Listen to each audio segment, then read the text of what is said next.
Varsity ক্যাম্পাসে ঠোঁটে ঠোঁট চেপে লিপ কিস করছে একটা মেয়েকে এমপি শান্ত শাহরিয়ার চৌধুরী।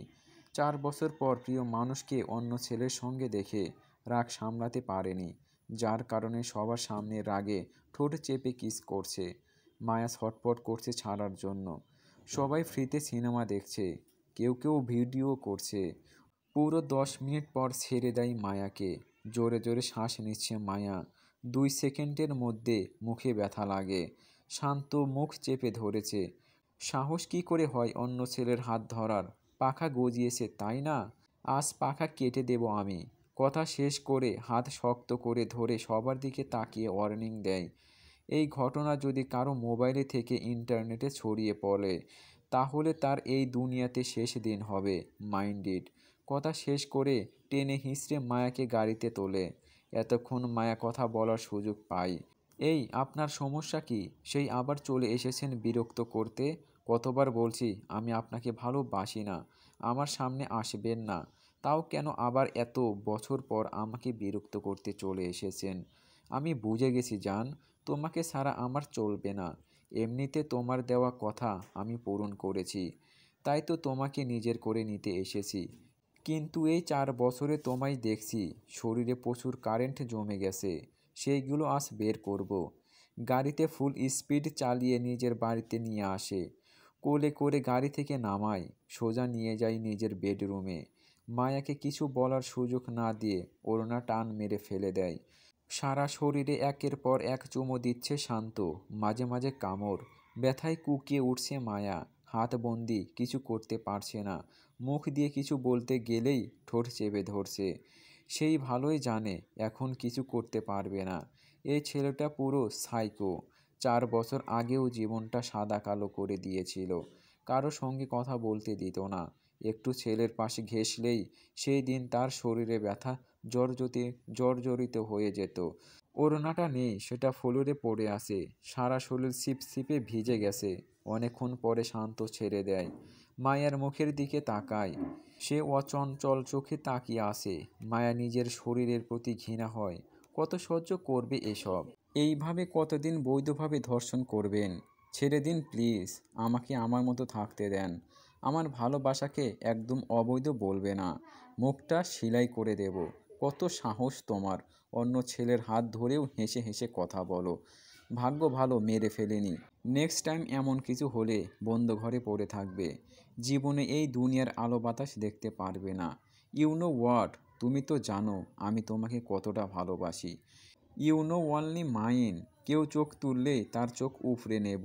কথাগুলো বলার সময় শান্ত ঘাড় নাড়িয়ে কেমন সাইকোদের মতো ঠোঁট করে কামড়ে হাসছে। মায়ার শরীরে কাঁটা দিয়ে উঠে। আজ থেকে তার জীবনের খুশি আবারও চলে গেল। এই সাইকো শান্ত তাকে শান্তিতে বাঁচতে দেবে না। আগেও এমন করেছে। 4 বছর আগের কথা মনে পড়ে গেল মায়ার। অতীত। ভার্সিটিতে নবীনবরণ অনুষ্ঠানে নাচ করছিল মায়া একটা ছেলের সাথে। সেদিন প্রথম দেখেই ভালো লাগা কাজ করেছিল শান্তর। পর মুহূর্তে একটা ছেলের সাথে নাচ করতে দেখে তার মাথায় রক্ত উঠে যায়। ছোট থেকে তার কোনো প্রিয় জিনিস কাউকে ছুঁতে দেয়নি। এই মুহূর্ত থেকেই এটাও তার জিনিস। এর শাস্তি তো পেতেই হবে। নাচ শেষ করে অনুষ্ঠান অ্যাটেন্ড করে বাড়ি যাচ্ছিল মায়া। একটা কালো গাড়ি এসে মুহূর্তের মাঝে তাকে তুলে নিয়ে যায়। গাড়ি এসে থামে একটা পুরনো গোডাউনে। ভয় শরীর কেঁপে ওঠে মায়ার।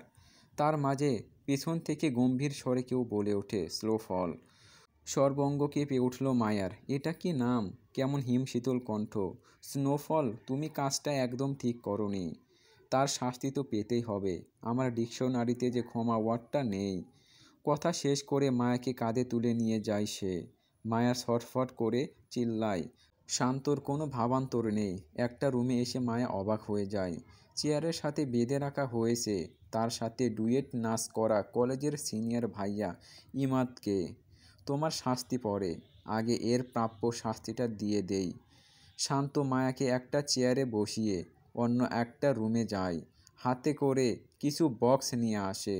তার থেকে একটা সিলভার রঙের ছোট বক্স নেয়। আস্তে করে ঢাকনা খোলে। ইমাতের পিছনে গিয়ে হাতের ওপর ঢেলে দেয়। সেকেন্ডের মধ্যেই ঝলসে যায় হাত। চোখ খিচে চিৎকার করছে ইমাদ। হাত দিয়ে ধোয়া উঠছে, এসিড ঢেলে দিয়েছে হাতে। মায়ের শরীর কাঁপছে। এমন দৃশ্য জীবনে প্রথম দেখছে। শান্ত এবার বক্সটা নিয়ে সামনে আসে, একদম হৃৎপিণ্ড বরাবর ঢেলে দিল। ঝলসে যায় বুক, গলা কাটা মুরগির মতো ধরফর করছে ইমাদ। মায়া চোখ খিচে রেখেছে। চোখ খুলে দেখে বক্সটা নিয়ে শান্ত তার দিকে এগোচ্ছে। চেয়ার থেকে উঠে পিছাতে থাকে মায়া, কিন্তু শেষ রক্ষা আর হয় না। মায়া পেছাতে পেছাতে দেয়ালে আটকে যায়। শান্ত গভীর দৃষ্টিতে তাকিয়ে হাতের মাঝের বক্সটা দূরে ছুঁড়ে মারে। সেটা দেখে শান্তির নিঃশ্বাস নেয় মায়া। তোমাকে শাস্তি দেব না এটা ভেবে থাকলে ভুল ভাবছ স্নোফল। মুহূর্তেই মায়াকে কোলে তুলে অন্য এক রুমে নিয়ে যায়। মায়ের বুক ধড়ফড় করছে, ভয়ে চারপাশ তাকায়। রুমটা আদো অন্ধকার, জানালা দিয়ে আসা ফিকে আলোতে বোঝা যায় সন্ধ্যা নেমে এসেছে। এই আদো আলোয় পরিবেশটা মায়ের কাছে ভীষণ ভয়ঙ্কর লাগে। শান্ত রুমে এসে ঠাস করে বেডে ফেলে দেয় মায়াকে। পকেট থেকে একটা কাগজ বের করে, সাথে একটা কলম। সাইন করো এখানে। কেন? কিসের কাগজ এটা? কাঁপতে কাঁপতে মায়া জিজ্ঞেস করে। শান্ত রেগে যায়, তবু মাথা ঠান্ডা করে। বেশি কথা না বলে চুপচাপ সাইন করো, নয়তো এখন বিয়ের ছাড়া বাসর করব। তোমার শাস্তি এখন বাকি, তাই নিজের ভালো চাইলে সাইন করো। তবে মনে রেখো, এটা একটা সাধারণ কাগজ, ভয় পাওয়ার কিছু নেই। কথা শেষ করে মায়ের হাতে জোর করে কলম ধরিয়ে দেয়। মায়া ভাবতে থাকে, বিয়ে ছাড়া বাসরের মানে কি? ভেবে নেয় এই লোকটার ধারা সব সম্ভব। একটু আগে যা করেছে, মায়া অনেক আঁকি ঝুঁকি মেরে কাগজটা দেখার চেষ্টা করে, কিন্তু পারে না। ইজ্জতের ভয়ে সাইন করে দেয়। সাইন করা শেষ হতেই শান্ত কাগজটা পকেটে ঢুকিয়ে নেয়। শান্ত নিজের শার্ট খুলে, ব্লেজার অনেক আগে খুলে ফেলেছে। ভয়ে মায়া এবার কেঁদে ওঠে। রেগে শান্ত ঠোঁট চেপে ধরে মায়ার ঠোঁটের ওপর। মুহূর্তের মাঝে শব্দ আর শোনা যায় না। ঠোঁট থেকে গলায় এসে শান্ত নিজের সর্বোচ্চ শক্তি দিয়ে কামড়ে ছেড়ে দেয়। আজকে আমার জীবনে তোমাকে নিয়ে একটা স্পেশাল দিন, তাই তোমায় বেশি কিছু শাস্তি দিলাম না, বলেই কোলে তুলে নেয়। ভয়ে মায়া নাকের জল চোখের জল এক হয়ে গেছে, গলায় জ্বলছে। এখন আবার কোথায় নিয়ে যাচ্ছে ভাবতেই পারে না। ভয়ে জান বের হয়ে যাওয়ার অবস্থা। সে মোবাইলে নিউজে শুনেছে এমপি শান্ত শাহরিয়ার চৌধুরী ভীষণ বদমেজাজি, রাগী গম্ভীর। মায়া বুঝতে পারে না লোকটা তার সাথে এমন করছে কেন। আজ তাকে যতবার কোলে নিয়েছে, মনে হয় না ততবার ছোট থাকতেও তাকে কেউ কোলে নিয়েছে। কোলে করে গাড়িটির সামনে নিয়ে আসে, দরজা খুলে মায়াকে বসিয়ে নিজে ড্রাইভিং সিটে বসে যায়। গাড়িতে উঠে আবার নিজের কোলে নিয়ে নেয় মায়াকে। অস্বস্তিতে ধস্তাধস্তি করতে থাকে মায়া। শান্তর সাথে পারে না, যত ধস্তাধস্তি করে তত শক্ত করে ধরে শান্ত। একসময় হাল ছেড়ে দেয় মায়া, মিনমিন করে বলে ওঠে, সমস্যা কি? কি ক্ষতি করেছি আমি আপনার? আমার পিছু কেন পড়েছেন? ভালোবাসি কথাটা বলেই কামড় দেওয়া জায়গায় চুমু দেয়। মায়া অবাক চোখে বিরক্তি মিশ্রিত কণ্ঠে বলে, ভালোবাসেন মানে? মনেতে হয় না আপনি এর আগে আমাকে কোথাও দেখেছেন। তাহলে ভালোবাসেন মানে কি? আগে দেখিনি, আজ দেখেছি। 3 ঘন্টা 35 মিনিট 33 সেকেন্ড আগে 1 মিনিটে এক নজরেই দেখে ভালোবেসে ফেলেছি। ভালোবাসার জন্য সময় কোনো ব্যাপার না, 1 মিনিটেও ভালোবাসা যায়। এই যে দেখো, আমি প্রমাণ দিলাম। 1 মিনিটে তোমার প্রতি ডিসপারেট হয়ে গেছি। আজ থেকে তুমি শুধুমাত্র আমার। কেউ চোখ তুলে তাকালেও তার লাশ পড়বে তোমার সামনে। You are only mind. Maya বাকরুদ্ধ হয়ে তাকিয়ে আসে। লোকটাকে পাগল ছাড়া আর কিছু বলা যায় না। নিজেকে ছাড়াতে ছলছল করে। একজনের ভালোবাসা দিয়ে তো হবে না। এমনিতেও আপনার মতো রাজনীতিবিদ মানুষকে আমি দু চোখে দেখতে পারি না। ভালোবাসা তো দূরের কথা। সুতরাং প্লিজ আমাকে ছাড়ুন। ছাড়বো কীভাবে? জোড়া তো লেগে গেছে। কি? মায়া শান্তর কথা বুঝতে পারে না। শান্ত কথা ঘুরিয়ে নিজ থেকে আদেশ দিয়ে বলে, শোনো ফল, তোমার ভালোবাসা আমার লাগবে না। আমার একার ভালোবাসাই যথেষ্ট।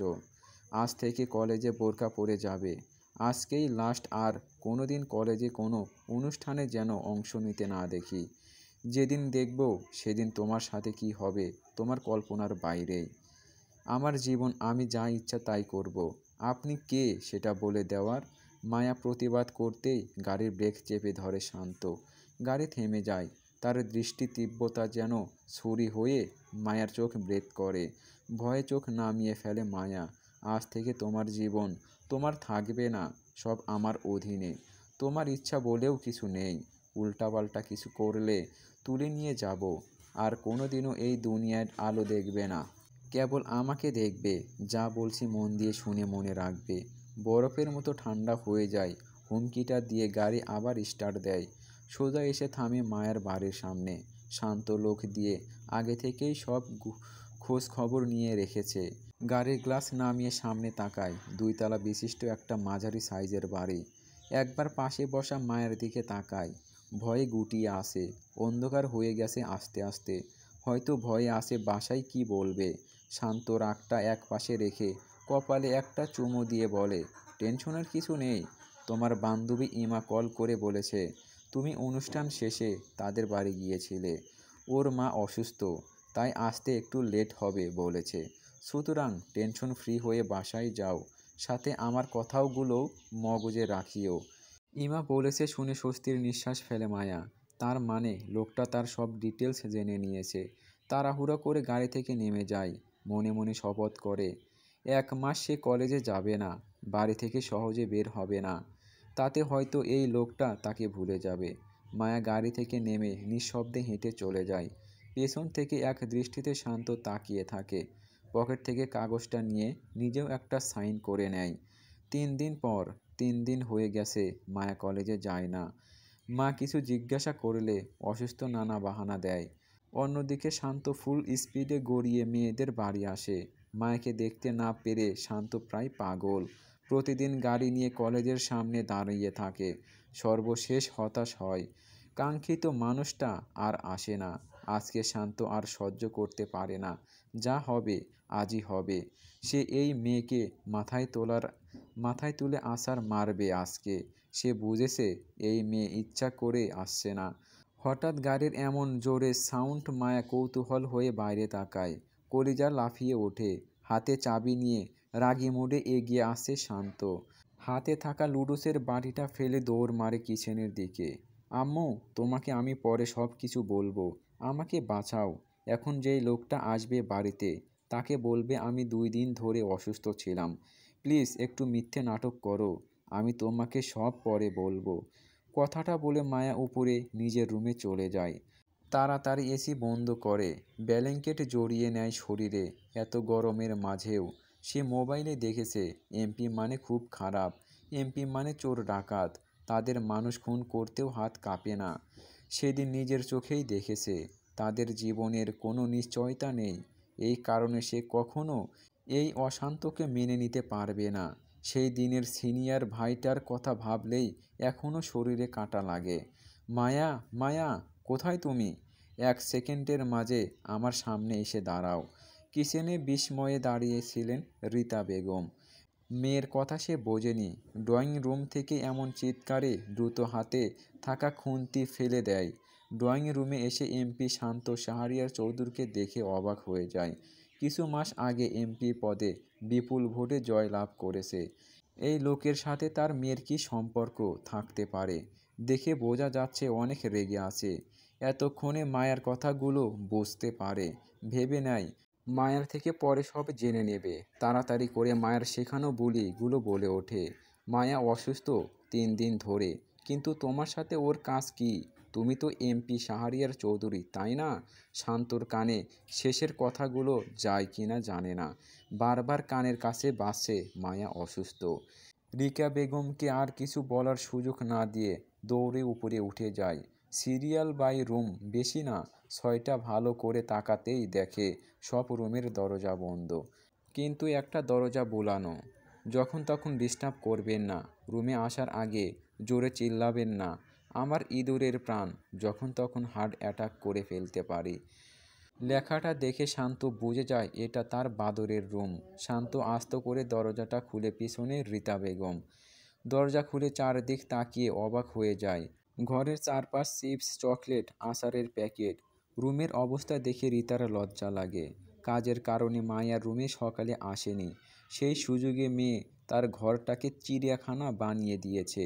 মায়া ব্ল্যাঙ্কেট ঝাঁপিয়ে চোখ বন্ধ করে আসে। গরমে ভিজে যাতা অবস্থা, বুঝতে পারছে না রুমে কেউ আসে কি না। আস্তে করে ব্ল্যাঙ্কেট নামিয়ে মুখ বের করতে চমকে যায়। রিহান নিজেও ভরকে যায়। ব্ল্যাঙ্কেট উল্টে দেখার জন্য আসছিল, মায়া নিজেই যে উল্টাবে বুঝতে পারেনি। একটু হলে ঠোঁটটা গিয়ে লাগতো এই বাদরের ঠোঁটে। অবশ্য তাতে শান্তর সমস্যা নেই, কিন্তু শাশুড়ি মা আসে। তুমি নাকি অসুস্থ? কি হয়েছে? দেখে তো অসুস্থ মনে হচ্ছে না, এমন ঘামছো কেন? শান্ত সন্দেহ নিয়ে বলে। ভাবতে ভাবতে গলাটা মোটা করে কাপা কাপা করে বলে, যাতে শান্ত বুঝে সে সত্যি অসুস্থ। একটু আগে ওষুধ খেয়েছি, তাই জ্বর পড়েছে, যার কারণে শরীরটা ঘামছে। বিরক্তিতে কপাল গুটিয়ে নেয় শান্ত। এমনভাবে কথা বলছে কেন তার কাছে? কেমন যেন সন্দেহ লাগে। আন্দাজে ডিল মারে, স্বাভাবিক হও। এমন ৮০ বছরের বুড়ির মতো কথা বলছো কেন? মুহূর্তে রেগে যায় মায়া। ধূপ করে বেলেঙ্কার ফেলে উঠে বসে। কি স্বাভাবিক হব? আমি অসুস্থ বলছি না। আর কি বললেন আমি বুড়ি? তাও ৮০ বছরের। নিজের চেহারা দেখেছেন? লাগে তো ১৮০ বছরের বুড়ো। আবার আমার মতো কচি মেয়েকে বলতে আসে বুড়ি। এক নাগাড়ে কথাগুলো বলে মায়া থামে। শান্ত কটমট চোখে তাকিয়ে আসে। পেছনে ফিরে একবার রীতা বেগমের দিকে তাকায়। অসহায় মুখ করে রীতা বেগম তাকিয়ে আসে, এত ইশারা করলেও চুপ করার জন্য, কিন্তু মেয়ে দেখল না। তুমি কেমন অসুস্থ আমার বোঝা শেষ, বলে শান্ত মায়াকে কোলে তুলে নেয়। বাইরে যেতে নিলেই রীতা বেগম সামনে গিয়ে দাঁড়ায়। আমার মেয়েকে কোথায় নিয়ে যাচ্ছ? তার কৈফিয়ত আপনাকে দিতে বাধ্য নই। ভাগ্য ভালো মিথ্যা বলার জন্য শাস্তি দেয়নি।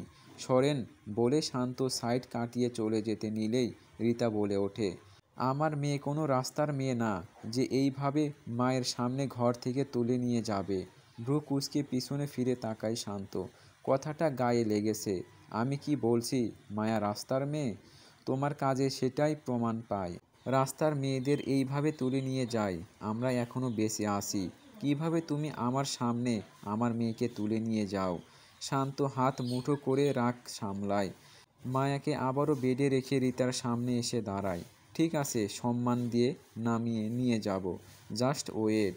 আমার পাপা বিজনেসের কাজে বাইরে গেছে, তিনি আসুক। আর তুমি কাল থেকে যেন কলেজে দেখি। মায়ের উদ্দেশ্যে কথাটা বলে শান্ত বেরিয়ে যায়। আগুন জ্বলছে মাথায়। শান্ত বেরিয়ে যেতেই মায়া নাচতে নাচতে মায়ের রাগের মুখটাই একটা চুমু খায়। আম্মু, ইউ আর দ্য বেস্ট। কিভাবে ওই হুদুম পেঁচাটাকে পরাজিত করে দিলে? মেয়ের কথায় রীতা রাগের মাথায়ও হেসে দেয়। একটু সিরিয়াস হয়ে প্রশ্ন করে, আমাকে শুরু থেকে বলো মায়া, কি হয়েছে? লোকটা তোমাকে কিভাবে চেনে? মায়া চিন্তায় পড়ে যায়। আম্মু মানে তার কাছে বন্ধু মা কম, বেস্ট ফ্রেন্ড বেশি। মাকে ধরে এনে বেডে বসে নিজেও বসে একটা কথাও না লুকিয়ে সব বলে দেয়। কিসের কাগজে সাইন করিয়েছে? মায়া কি বলবে ভেবে পায় না। সে তো নিজেই জানে না কাগজটা কিসের ছিল। তার ছোট মাথায় একটা প্রশ্ন ঘোরে। সে তো বাবার একমাত্র মেয়ে, সম্পত্তি সব ওর নামে থাকবে নিশ্চয়। আব্বুর সব সম্পত্তির মালিক আমি, তাই না আম্মু? রীতা ভ্রু কুঁচকে তাকায়। সিরিয়াস মুহূর্তে এমন প্রশ্ন সে বোঝে পায় না। তাও জবাব দেয়, হ্যাঁ তোমারই তো। আমাদের কে আছে? সব তো তোমার। মাথায় হাত দিয়ে বসে আছে মায়া। তার মানে সে যেটা ভাবছে সেটাই কি? আম্মু, আমরা খুব তাড়াতাড়ি দেউলিয়া হয়ে যাচ্ছি। নিশ্চয় লোকটা আমার নামের সব সম্পত্তি নিজের নামে করে নিয়েছে। এত তাড়াতাড়ি দেউলিয়া হয়ে যাব ভাবতে পারিনি। অবশ্য আমার নামে থাকলেও একদিন দেউলিয়া হতো। কত স্বপ্ন, বাবার সম্পত্তি সব বিক্রি করে একটা ফুচকার দোকান দেব, আর একটা আইসক্রিমের ফ্যাক্টরি। দূর তেরি, লোকটা সব ভেস্তে দিল। রীতার ইচ্ছা করে নিজের মাথাটা নিজেই ফাটাতে। কি ভেবেছে আর কি বলছে? মাথায় এতটুকু এসেছে, এই ছেলে মায়াকে পছন্দ করে, না হলে 2 দিন না দেখে বাসায় আসতো না। তার ওপর মায়ার কাছে স্বীকার করেছে ভালোবাসে। যাওয়ার সময় যা বলে গেছে, নিশ্চয় বাবা আসলে প্রস্তাব দেবে। তারা কি বলবে? মায়ার বাবা কখনো এমন পরিবারে বিয়ে দেবে না। মায়া নিজেও কখনো রাজি হবে না। রীতা আর কিছু ভাবতে পারে না। আস্তে ধীরে উঠে চিপসের প্যাকেটগুলো তুলে মায়াকে সান্ত্বনা দেয়। তোমার সম্পত্তি তোমার আছে। যেদিন 18 বছর হবে সেদিন পাবে, এর আগে তোমার হবে না, তাই কেউ নিতেও পারবে না। এখন আম্মুকে একটু হেল্প করো মায়া। মায়া স্বস্তির নিঃশ্বাস ফেলে। ওকে। মা মেয়ে দুইজনে রুমটা পরিষ্কার করে। সব শেষ হতে রিতা চলে যায়। যাওয়ার আগে বলে, তোমার বাবাকে কিছু বলার দরকার নেই, সময় আসলে নিজেই জেনে নেবে। মায়া শুনে কিছু বলে না। মোবাইলটা নিয়ে বেলকনিতে গিয়ে কানে হেডফোন দিয়ে গান শুনতে থাকে। রাস্তা থেকে এক দৃষ্টিতে শান্ত তাকিয়ে আছে মায়ার দিকে। সে যায়নি, থেকে গেছে একটু দেখার জন্য। তার অপেক্ষা সফল। তখন ভীষণ গায়ে লেগেছে রীতা বেগমের কথাটা। তার মায়া রাস্তার মেয়ে না, সেটা শান্ত প্রমাণ করবে। সম্মানের সাথে তুলে নিয়ে যাবে। মোবাইল নিয়ে ছোট করে একটা মেসেজ লিখে পাঠায়, স্নোফল রেডি হও, লাল টুকটুকে শাড়ি পরে আমার রাজরানী হওয়ার জন্য। গানের মাঝে মেসেজের সাউন্ড মায়া বিরক্ত হয়, হতাশ হয়। মোবাইল দেখে স্ক্রিনে মেসেজটা দেখে বুঝতে পারে না কে দিয়েছে। পর মুহূর্তে কিছু পরে পরে ভালো করে তাকায় স্নোফল লেখাটায়, বুঝে যায় এটা শান্তর মেসেজ। মুখ ভেকসি দিয়ে আবার গান শোনে। শান্ত দূর থেকে দেখে হেসে দেয়। বুঝতে দেরি হয় না, সে একটা বাচ্চা মেয়ের প্রেমে পড়েছে। মায়া যতক্ষণ থাকে ততক্ষণ সেও থাকে। আজ 3 দিন পর মায়া কলেজে এসেছে। সবাই তার দিকে বাঁকা চোখে তাকাচ্ছে। কেউ তার সাথে কথা বলছে না। ছেলেরা তাকে দেখলে পথ পাল্টাচ্ছে, এমনকি তার নিজের ফ্রেন্ড পর্যন্ত তার সাথে কথা বলছে না। মায়া বুঝে যায় এই সব শান্তর কারণে হচ্ছে। লোকটা তার জীবনটা পুরো পাল্টে দিচ্ছে। মানুষ কেমন তার থেকে দূরে দূরে থাকছে। ক্লাস করতে আর ইচ্ছা করে না। দেখা যাবে ক্লাসে সবাই তাকে দেখে চলে যাবে। উদাস মনে কলেজে বড় কৃষ্ণচূড়া গাছটার নিচে বসে পড়ে। গেল হাত দিয়ে গভীরভাবে গাছটার দিকে তাকিয়ে কিছু একটা ভাবছে। এই মুহূর্তে নিজের কাছে নিউটনের খালাতো বোন মনে হয়, যেন সে কিছু একটা খুব করে ভেবে সূত্র আবিষ্কার করতে যাচ্ছে। মাত্র কলেজে এসেছে শান্ত। পার্টি অফিসের কাজ ফেলে একটু আগে গার্ড কল দিয়ে বলেছে মায়া কলেজে এসেছে। সে খবর পাওয়া মাত্রই ছুটে এসেছে। গাড়ি থেকে নেমে চারদিক তাকায়। চোখ পড়ে এক কোণায়। গালে হাত দিয়ে উপরের দিকে তাকিয়ে কিছু একটা ভেবে যাচ্ছে তার স্নোফল। নিঃশব্দে এগিয়ে যায় সামনে। কি এত ভাবছো? মায়া সামনে না তাকিয়ে ঘোরের মাঝে জবাব দেয়, ভাবছি আমরা যেটাকে অক্সিজেন হিসেবে গ্রহণ করি সেটা আবার গাছের পাত নয় তো। হোয়াট? কারো চিৎকারে মায়া ঘোর থেকে বেরিয়ে আসে। শান্তকে দেখে থতমত খেয়ে যায়। শান্ত অবাক হয়ে তাকিয়ে আছে। এটা কীরকম কথা? মনে তো হচ্ছে মায়া নিউটনের রিলেটিভ। কেমন ফল ফুল ছাড়া কি সুন্দর আবোল তাবোল মার্কা সূত্র আবিষ্কার করে ফেলল। একবার চোখ ঘুরিয়ে ভালো করে তাকায়। মুহূর্তে কপাল ভাঁজ পড়ে। বোরকা কই? ওই দিন কি বলেছি মনে নেই? ভ্রু কুঁচকে তাকায় মায়া। মনে আছে, কিন্তু সে তো বোরকা পরে না। কেন পরবে? সব কি লোকের কথা হবে? নেই, থাকলেও পরবো না। মেজাজ গরম হয়ে যায় শান্তর। কিছু না দেখে গাল চেপে ধরে নিজের দিকে টেনে আনে। আমার কথার অবাধ্য হয়ে নিজের বিপদে ডেকে নিয়ে এসো না স্নোফল। যেটা বলি সেটা করবে। এর হেরফের হলে তোমার কি অবস্থা খারাপ হবে। এমনিতে সেদিন মিথ্যে বলে 2 দিন কলেজে আসোনি। 2 দিনের কথা মনে পড়তেই আধারে মুখ ঢেকে যায় মায়ার। সেই দিনের কথা ভাবলেও কলিজায় পানি শুকিয়ে যায়। ভয়ে ভয়ে বলে, আমার বোরকা পরতে ভালো লাগে না। ভালো লাগতে হবে। আমার প্রিয় জিনিসের ওপর কারো একটু নজর আমার সহ্য হয় না। রাগ হয় মায়ার। মুখের ওপর বলে দেয়, আপনার কথাই হবে না। আপনার জন্য আমার জীবনটা পাল্টে যাচ্ছে। কেউ কথা বলছে না, একটু তাকাচ্ছে না। সবাই ভয়ে ভয়ে পালাচ্ছে। নিজের বেস্ট ফ্রেন্ড পর্যন্ত এড়িয়ে যাচ্ছে। কেন আমার জীবনটাকে এমন বানাচ্ছেন? ছেড়ে দেন না আমাকে আমার মতো। প্লিজ চলে যান আমার লাইফ থেকে। কথাটা শেষ করে সামনে তাকাতেই ভয়ে হৃৎপিণ্ড চমকে ওঠে মায়ার। লাল লাল চোখ করে শান্ত তাকিয়ে আসে। এই বুঝি ওকে খেয়ে ফেলবে। কোলে তুলে নেয় শান্ত। সোজা চলে আসে গাড়িতে। ছটফট করে। মায়া শক্তিতে পারে না। সবাই সেই দিনের মতো তাকিয়ে আসে। ফুপিয়ে কেঁদে ওঠে। সবাই তাকে কি ভাবছে? এইভাবে বারবার লোকটা তার সামনে আঘাত করছে। সবাই কেমন হাসছে। গা জ্বলে যাচ্ছে মায়ার। রাগে দাঁত চেপে বলে ওঠে, স্যার, তোর মতো পাগল আমি একটাও দেখিনি। নিজের তো সম্মান নেই, এখন আমারটাও নিয়ে টানাটানি করছিস। এমনিতে রেগে আসে, তার ওপর এমন গালি দেওয়ায় শান্তর সর্ব অঙ্গ কাঁপে। গাড়িতে এনে ঠাস করে ড্রাইভিং সিটে ফেলে মায়াকে। গাড়ির ক্লাচ তুলে দেয়। মায়া কিছু বোঝে ওঠার আগেই গলায় মুখ ডুবিয়ে দেয়। একটার পর একটা কামড় দিচ্ছে। ব্যথায় চিৎকার করতে চেয়েও পারছে না মায়া। গাড়ির গ্লাস বন্ধ। আশেপাশে মানুষ কেউ না দেখলেও চিৎকার শুনে কি ভাববে। চোখ কুঁচকে সহ্য করে। সর্বশেষ শান্ত নিজের সর্বোচ্চ শক্তি দিয়ে কামড়ে ধরে। মায়া আর সহ্য করতে পারে না। চিৎকার দিতে গেলেই শান্ত মুখ চেপে ধরে ছেড়ে দেয়। মায়ার সারা গলা লাল হয়ে আসে, কোথাও কোথাও রক্তের আভাস। শান্ত মুখ তুলে একবার তাকায়, নিজেকে সামলে নেয়। স্লোফল, এই জীবনে তুমি আমার থেকে ছাড়া পাবে না। তাই বারবার ছাড়ার কথা বলে রাগ তুলবে না। যদি আর কোনো দিন তোমার মিষ্টি মুখ থেকে তেতো গালি বের হয়, তাহলে সেই দিন নিজের ঠোঁটের আত্মার মাগফেরাতের কামনা করে ফেলবে। মায়া কিছু বলছে না, সব শুনছে। ভেবে পাচ্ছে না কিভাবে এই সাইকো থেকে বাঁচবে। ভালোবাসা তো জোর করে হয় না। তার তো এই মানুষটাকে ভালো পর্যন্ত লাগে না। নিশ্চুপ নীরবতার মাঝে মায়ার ফোঁপানোর শব্দ মাত্র। শান্ত শব্দ করে ঠোঁটের মাঝে চুমু দেয়। কান্না বন্ধ করো স্নোফল, আর এক ফোঁটা জলও যেন চোখ থেকে না পড়ে।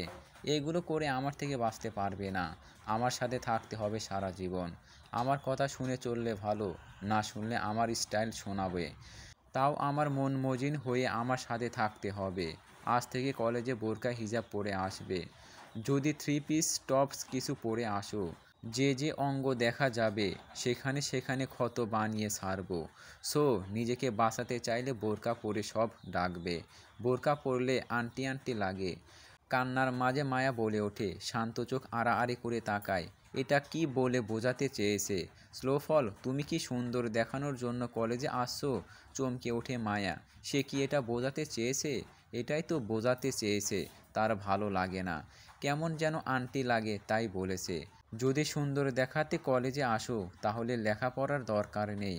তাহলে আর বোরকা পরে আসতে হবে না। দিনরাত আমার সামনে থাকবে।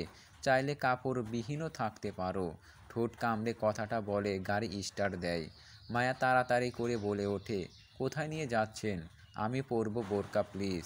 তাও আমায় কলেজে আসা আটকাবেন না। শান্ত ভ্রু কুঁচকে তাকায়। মায়া নিজেও তাকিয়ে আসে। শান্ত পেট থেকে কথা বের করার জন্যই বলে, কোথায় নিয়ে যাচ্ছি মনে হয় তোমার? জানি না, কিন্তু একটু এইটুকু জানি, কিডন্যাপ করেছেন যাতে আমি কলেজে না আসি আর দিনরাত আপনার সামনে থাকি। ওয়াও, কি বলদ মার্কা বুদ্ধি! অবশ্য থাকবে তো, নিউটনের খালাতো বোন বলে কথা। মায়া অপমানে মুখ তেতো করে তাকিয়ে থাকে। গলাটাও জ্বলে যাচ্ছে। যদি তোমার আজও ভাবনা শেষ হয়, তাহলে চুপ করো। আমি মার্কেটে যাচ্ছি বোরকা হিজাবের জন্য। শোনো, ভালো মেয়ের মতো গাড়িতে বসে থাকবে। গলা লাল হয়ে আসে। তোমার যাওয়ার প্রয়োজন নেই। 2 দিন পর তোমার বাড়ি যাব। সুন্দর করে লাল টুকটুকে বউ হয়ে থাকবে। আব্বু আর তার বউ, আমি বাসায় সবাই যাব। বানরের মতো বিহেভ করবে না।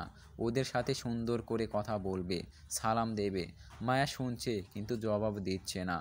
আব্বুর বউ মানে কি আম্মু বললে কি হয়? শান্তর কথাই বুঝতে পারছে। 2 দিন পর তাদের বাড়ির প্রস্তাব নিয়ে যাবে। কিন্তু টেনশন নেই, বাবা এমন পরিবারে বিয়ে দেবে না। বিশেষ করে ছেলে তো রাজনীতি করে, তাও আবার এমপি। তাই টেনশন নেই, বাবা তার থেকে মতামত নেবে। সে ডিরেক্ট না করে দেবে। আজকে বাসায় গিয়ে সব বলবে। ভাবতে ভাবতে মার্কেটের সামনে আসে। শান্ত কপালে একটা চুমু দিয়ে বের হয়ে গাড়ির দরজা লক করে দেয়। শোনেন। শান্ত পিছনে ফিরে তাকায়। গাড়ির গ্লাস বন্ধ। ইচ্ছা করে করেছে যাতে তার স্নোফলকে কেউ না দেখে। মাথাটা নিচু করে জিজ্ঞাসা করে, কি? গ্লাসটা অন্তত খুলে দেন। অস্বস্তি লাগছে। গরমে মরে যাব। চুপ করো বেয়াদব। মরে যাব আবার কি? থাপড়ে গাল ফেটে দেব একদম। এসি অন করো। গ্লাস খোলা যাবে না। আশেপাশে অনেক মানুষ। নিজের স্বস্তির জন্য অন্যের জীবনের প্রাণ নিয়ে নিও না স্লোফল। জানো তো, তোমার দিকে আর চোখে কেউ তাকালেও আমি সহ্য করতে পারিনি। 10 মিনিটে আসছি, একটু ওয়েট করো। বলে শান্ত চলে যায়। মায়া অসহায় হয়েই নিজের মোবাইল বের করে গেম খেলতে থাকে। সেখানেও মন বসছে না। কেমন গোলমেলে লাগছে জীবনটা। কেমন মুহূর্তের মাঝে উলটপালট হয়ে গেল। কিভাবে দূর করবে এই আপদটাকে? শান্ত মার্কেটে ঢুকতেই সবাই মাথা নিচু করে নেয়। শান্ত একা, আশেপাশে গার্ডের ছিটাফোঁটাও নেই। তার এইসব প্রয়োজন হয় না, মানুষ তাকে দেখলে এমনি মাথা নিচু করে চলে, ঘেঁষার চেষ্টা পর্যন্ত করে না।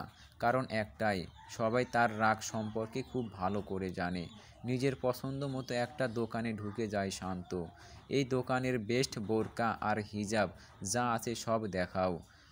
শান্তর বলতে দেরি, তার সামনে পড়তে দেরি নেই। এক নজরে চোখ বুলিয়ে একটা একটা করে সব দেখে। তার মাঝখান থেকে নিজের পছন্দ মতো 10টা বোরকা নেয়, সাথে কাফ নেয় মিল রেখে। টাকা দিতে গিয়ে মেজাজ খারাপ হয় ম্যানেজারের কথা শুনে। স্যার, আপনার টাকা দিতে হবে না, ফ্রি আপনার জন্য। তাহলে এক কাজ করো, পুরো দোকানটা দিয়ে ফেলো, আমি গরিবদের মাঝে দান করি। ঢোক গিলে ম্যানেজার। আগে শুনেছে মানুষটা ভীষণ তেরা, আজকে নিজের চোখে দেখেও নিল। এইসব হুদা মার্কা দরদ আমার সাথে দেখাবে না, একদম দেউলিয়া বানিয়ে দেব। ফাউল কোথাকার। কত টাকা আসছে বল? ম্যানেজার ভয়ে কাঁপা কাঁপা কণ্ঠে বলে, 1,20,000। শান্ত কিছু না বলে একটা চেক ছুঁড়ে মারে। মেজাজ খারাপ হয়ে গেছে ম্যানেজারের ছেলের বয়সী শান্ত। ম্যানেজার অপমানিত বোধ করে, সবাই তার দিকে তাকিয়ে আছে। চলবে। গল্পটা কেমন লাগলো অবশ্যই জানাবেন, দ্বিতীয়বারের জন্য অপেক্ষা করুন।